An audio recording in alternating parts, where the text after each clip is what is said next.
With the transfer window set to close next Thursday night, we're getting down to the nitty gritty, as Premier League managers begin to worry about the strength of their squad, waking up in cold sweats about the lack of depth they have up front or the leaky defence they have available. And thus panic sets in, and then comes the elusive panic buys. So let's take a look at 5 of the most expensive panic buys in Premier League history. At 5 we've got Chris Samba. On the final day of the January transfer window back in 2013, Harry Redknapp oversaw Chris Samba's return to English football for a reported £12.5 million. Having spent the last few years plying his trade in Russia for Anzi Makachkala, it's fair to say that a return to the intensity of the Premier League may have been something of a culture shock for the big centre-half. Redknapp felt confident in his value though, insisting that Samba had all the physical attributes and necessary experience to shore things up for Queen's Park Rangers in their bid to avoid the drop. Fast forward a few months, and Samba was issuing a public apology to the club's fans for a calamitous performance against Fulham, which saw him give 2 goals to the opposition. Redknapp's side ultimately finished rock bottom of the Premier League, and the double-figure sum paid for Samba's services will have to be recorded as a terrible panic buy. Now the 6'4" centre-half is back in England with Aston Villa, arriving on a free, which is still probably too much money. At 4 we've got MAROUANE FELLAINI. Nothing sums up the strange goings-on of David Moyes' tenure at Man United quite like the arrival of MAROUANE FELLAINI at Old Trafford. Despite having an entire summer transfer window in which to recruit players, one in which they were linked with the likes of Cristiano Ronaldo, Gareth Bale and Toni Kroos, Moyes left it until the dying hours of the window before making his move, being reunited with the bushy-haired towering Belgian, which is quite the downgrade on the players rumoured. Fellaini hardly looked like a Man United player, costing £27.5 million in the summer of 2013, and didn't do much to endear himself to the Old Trafford faithful.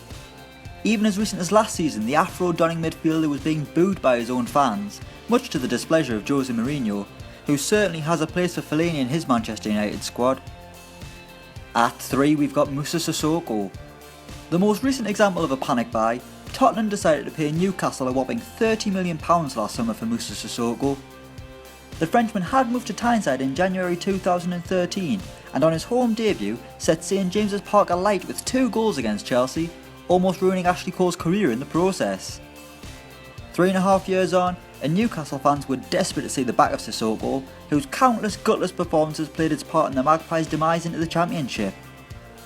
A new player emerged at Euro 2016 though, with Sissoko being a star for France, which inevitably conned Tottenham into paying £30 million for the midfielder, as well as Everton, who also offered £30 million on deadline day.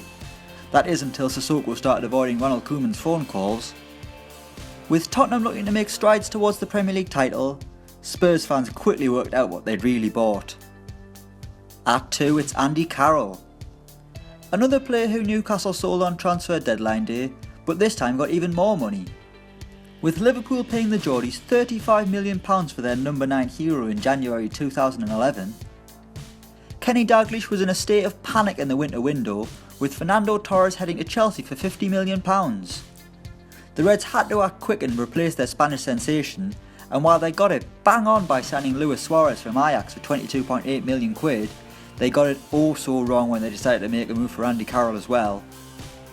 The lanky striker was firing for Newcastle, having already scored 11 Premier League goals that season, but he was never the right fit for Liverpool, who had no idea how to use the big man, with Jamie Carragher just aimlessly lumping balls up to the new number 9 because he was really tall.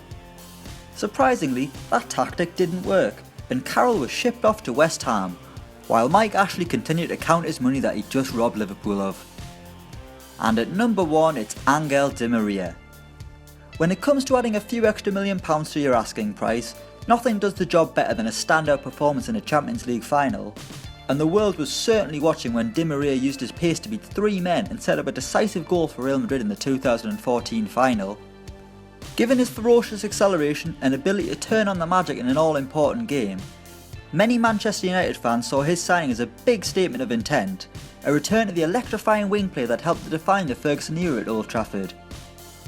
Keen to re-establish themselves as a big player in the transfer market after underwhelming with their dealings during David Moyes' disastrous spell in charge, United were only too happy to splash out nearly £60 million on the Argentinian in the final few days of the transfer window. After a bright start to his time at the club, Di Maria soon looked lacking in fight. Many spiritless performances and an inability to adjust to the demands of the English game meant the pacey Argentine will longer be considered a classic example of spending big with little substantial reward. So those are the 5 most expensive panic buys in Premier League history. Let us know which panic buys you think could happen before this transfer window closes, and don't forget to like, share and subscribe.